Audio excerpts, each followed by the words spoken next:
అన్న నేను మీ మసీదుకి రావచ్చా? అందులో ఏముంది రా. రే ఏంట్రా నువ్వు ఏ మతం రా నీది? ఏంట్రా అలా అంటావు? మనసులో ప్రేమ భక్తి ఉంటే ఎవరు ఎక్కడికైనా రావచ్చు. కానీ వేరే మతం వాళ్ళు కాదు, తినే అన్నాన్ని మతం ఏంటని అడగవు, తాగే నీరుని మతం ఏంటని అడగవు, పీల్చే గాలిని మతం ఏంటని అడగవు, తినే కోడిని అడగవు, పెంచుకునే కుక్కని అడగవు, భుజం మీద చెయ్యి వేసి మాట్లాడే దోస్తును కూడా మతం ఏంటని అడగవు. మసీదుకు రావడానికి మాత్రం మతం అడ్డొచ్చిందా? మసీదుకైనా గుడికైనా ఏ దేవస్థానానికైనా మతంతో సంబంధం లేకుండా మనసులో భక్తి ప్రేమ ఉంటే సరిపోతుంది. మసీద్కు రావాలంటే కొన్ని పద్ధతులు ఉన్నాయి, అవి నీకు తెలిసిందే కదా. గుడికి వెళ్ళినా స్నానం చేసి వెళ్తాం, మసీదుకి వెళ్ళినా స్నానం చేసి వెళ్తాం.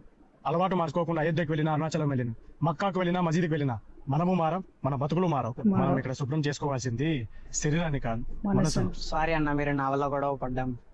ఇది గొడవ కాదు తమ్ముడు, తెలియని వాళ్ళకి తెలిసేలా చెప్పడం. ఈశ్వరుడికైనా అల్లాకైనా భక్తితో పూజించాలి, ప్రేమతో పలకరించాలి.